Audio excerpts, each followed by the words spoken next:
Am încercat de toate. De anul nou mi-am făcut rezoluție să merg la sală de 4 ori pe săptămână. Și toate bune. Până când la începutul lui februarie m-am răcit. Păi și nu ți-a trecut răceala? Ba da, dar apoi nu m-am mai dus. Păi de ce? Apoi și la servici am avut o perioadă mai grea și trebuia să duc și copilul la școală și nu mă ajunge timpul, trebuie să stau mai mult cu familia.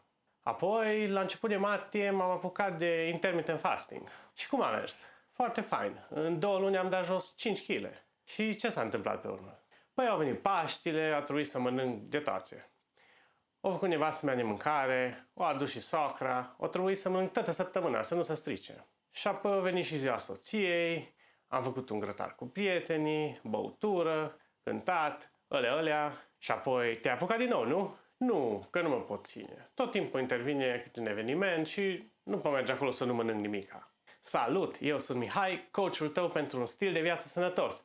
Iar dacă ce ai auzit până acum îți sună cunoscut, acest clip este pentru tine. Spuneam în episodul precedent că stilul de viață este reprezentat de ce faci tu zi de zi, săptămână de săptămână. Noi oamenii, deși ființe raționale, funcționăm autonom, pe pilot automat, pentru mai mult de 95% din timp. De aceea, atunci când efectuezi o activitate complexă, cum ar fi condusul mașinii, poți să te gândești și la alte lucruri, ca de exemplu unde vrei să ajungi și care e cel mai scurt drum, în loc să te concentrezi la ce pedală să apeși și cât să rotești volanul. La fel, atunci când scrii cu un creion, poți să te concentrezi la ce anume vrei să scrii și nu e nevoie să fii atent la cum miști creionul pentru a obține literele dorite. Acest lucru nu era posibil atunci când eram la școală și învățam să scriem sau să conducem o mașină. Trebuia să ne concentrăm total asupra respectivei activități. Concentrarea totală pe o activitate presupune un efort mare. De aceea învățarea e un proces dificil și anevoios. Pentru a economisi energie, odată ce consideră că stăpânești suficient de bine o activitate, creierul preferă să o automatizeze sub forma unui obicei sau obișnuințe. Ziua noastră decurge în mare parte într-un mod spectator, în care creierul nostru activează și rulează diverse obiceiuri cu minimum de supervizare conștientă. Înseamnă asta că tu nu te gândești la nimic toată ziua? Nu. Te gândești la o grămadă de lucruri, doar că te gândești foarte puțin la detaliile a ceea ce faci în fiecare moment. Această abilitate, foarte utilă în general, poate automatiza și activități care sunt dăunătoare pentru sănătatea noastră pe termen lung. Spre exemplu, un obicei comun este mâncatul în timp ce ne uităm la televizor, în care partea cu mâncatul este complet automatizată, atenția fiind total îndreptată asupra programului urmărit. În consecință, avem zero control asupra cât mâncăm în situația respectivă. Un alt exemplu este mersul la frigider sau cămară când suntem stresați sau plictisiți. Acest ciugulit sau ronțăit e complet automatizat. Foarte rar ne dăm seama de el în mod conștient.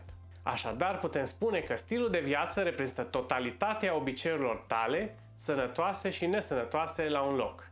Cum forma ta fizică și mentală este rezultatul direct al obiceiurilor tale, iar obiceiurile respective sunt executate în cea mai mare parte fără să fim conștienți de ele, putem spune că forma ta fizică și mentală este rezultatul a ceva ce tu nu controlezi aproape deloc. Ceva de speriat, nu-i așa? Urmând exemplul cu școala primară și scrisul sau cu școala de șofer și condusul mașinii, atunci când înveți o activitate nouă, cum ar fi să mergi la sală sau să mănânci într-un anumit mod, acestea au nevoie de concentrarea ta totală până devin automate.